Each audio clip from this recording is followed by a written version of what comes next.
everybody, what's going on? So I'm doing a couple of videos on today, and I'm back to talk about my great grandmother's garden. Okay, garden of magic, garden of herbs. I think she knew some things that I didn't know at the time, but we're here to talk about it, guys. So back when I was younger, my grandmother had a special way with plants. Now, her talent was what we would call a green thumb. I have that now. Oh, believe this or not, guys. If you watch my videos, you know I love plant magic. You know I have plant babies. You know I vibe to nature. Before I became who I am now, I couldn't plant a seed and it grow. It always died. And I was like, I never had what they call a green thumb. But when I started to enhance my mind and get myself together and know my calling, I started to see like a difference in nature. I started to see my plants were growing. I started to become my grandma. And her home was full of beautiful flowers, roses. We had vegetables. We had fruit trees, herbs, everything that you can name of, she grew. So I have many fond childhood memories of my grandmother's garden, and to me it was quite an enchanted place. The smell, I can remember the smells, I can remember the birds, I can remember the bees, I can remember all of that quite clear. And this was, I'm older now, but I can remember this very clear, walking out onto the porch, looking on the left, and it's a vegetable garden. Okay, flowers everywhere. In my home now, I'm creating that type of oasis in my home. Y'all, please subscribe to my videos. I do a lot of nature repair videos, and I do a lot of uploading of plants and birds and just nature repairing mostly every day. So you'll get that from me.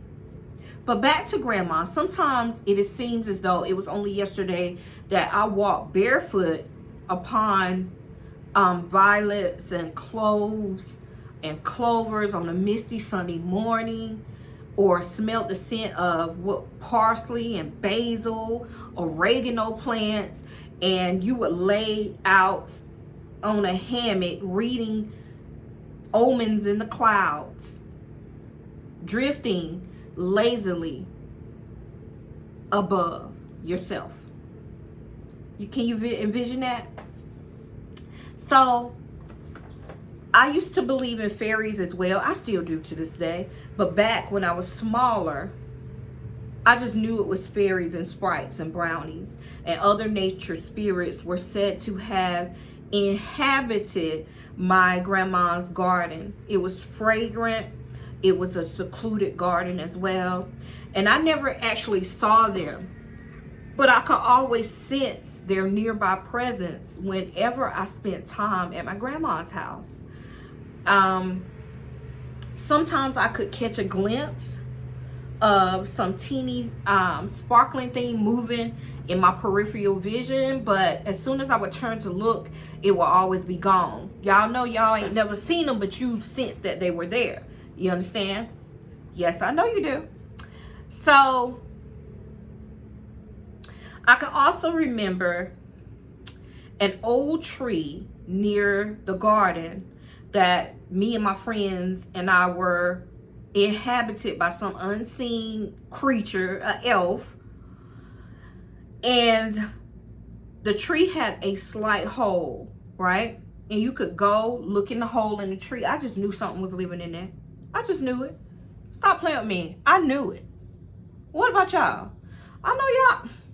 Honey, I know. My friends feared it. I ain't going in there. I ain't doing that. But not me. I was the one that was I wanted to know. And I chose to play in the hole, or I would look and see if I seen anything. I'm that one. For some reason, I always felt strangely drawn to the garden, and will often tell my secrets to it, or place flowers or some of my toys at its base as like a gift for the elemental spirit dwelling within. Off topic. You guys remember the movie The Secret Garden? The book, really. The Secret Garden. Huh? It started off with the book, The Secret Garden, when I was younger. That was the thickest book ever. But when I tell y'all, when I was younger, I was an avid reader. Before I went outside, I would be reading. If I was outside, I would have a book somewhere reading. And The Secret Garden was one of my favorite books ever. It's all telling, all knowing. The birds, the garden, the key that she found, that was me. All right. So my grandmother, my great grandmother, was a wise woman. Okay. She knew of the healing powers that herbs possessed, and often she applied them in her home remedies. So for garlic was revered for treating infections. She made homemade apple cider vinegar for the itching caused by poison ivy, including calamine lotion. Y'all know that pink stuff that dried up, that too. Witch hazel was for swellings and inflammation. You got bit, you started to swell, you're gonna put some witch hazel on that bite, and let the sting, S-T-I-N-G, of the bite come up out of it. Okay? Mustard seeds possess not only medicinal value, but magical ones as well. So in the old country times, my great grandmother used to call that, back in we call it the back country.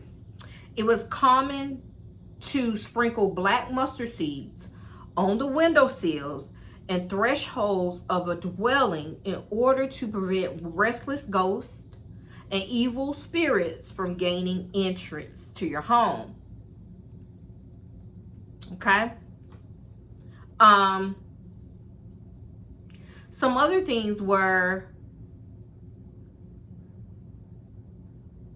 my great grandmother really appreciated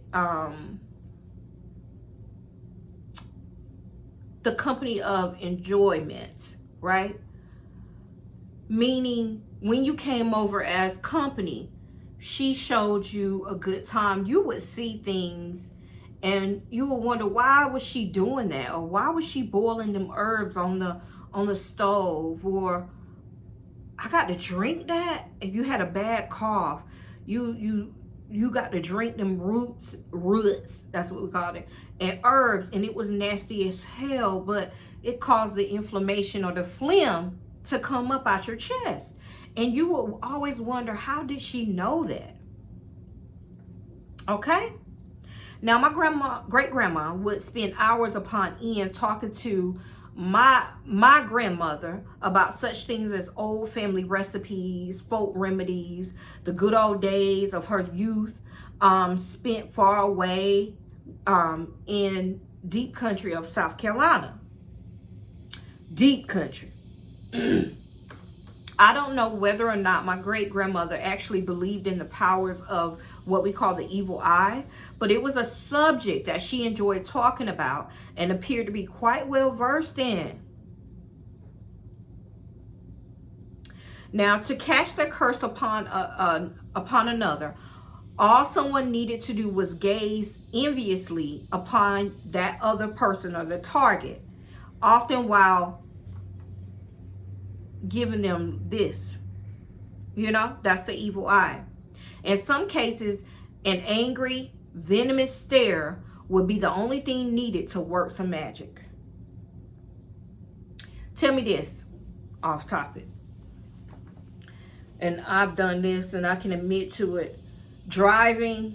I am the queen of evil eye, especially if you veer off and you get in. I'm going 60, 70 miles per hour on the highway, and you all of a sudden jump in front of me and you see me coming, you most definitely would get the evil eye.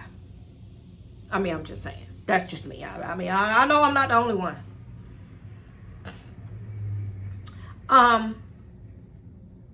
There is no explanation why certain people were born with knowing how to do the evil eye. There's no explanation for it, but people do it. Let's see. And I got my notes, guys, so I can give y'all. I wrote notes on grandma and stuff like that.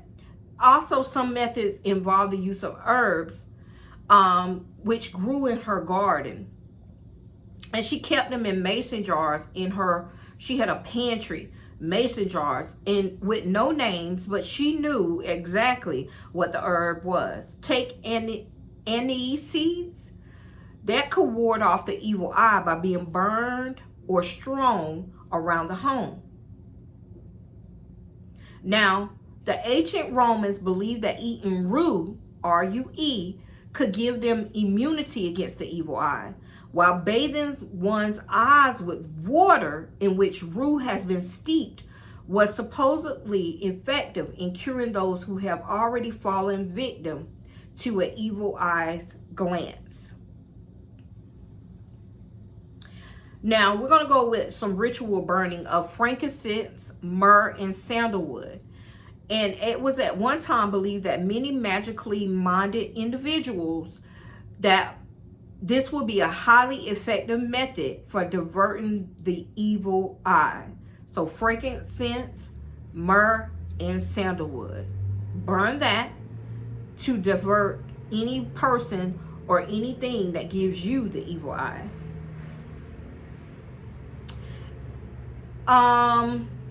This 3-part herbs, frankincense, myrrh, and sandalwood, also can be thrown around the home to prevent any person who possessed the evil eye from gaining entry and causing harm to you or your home. Now, this method was also thought to be a preventive against the evil eye, as well as a means of inducing a second sight. To protect yourself against the malevolent power of the evil eye, I want you to wear or carry a mojo bag filled with one or more of the following herbs, okay? Angelica root, betony leaves, that's B-E-T-O-N-Y, anise seed, castor beans, henna, H-E-N-N-A, lady slipper, lavender, lime tree twigs, pennyroyal, periwinkle, rue, and sage. Okay? Put all of those, one or more of the following, into a mojo bag and carry this with you to prevent the power of the evil eye. And as far as herbs as well, grandma used to make soups, teas on the stove, steepings. Let's go with teas. She would steep teas, bitter, woodsy,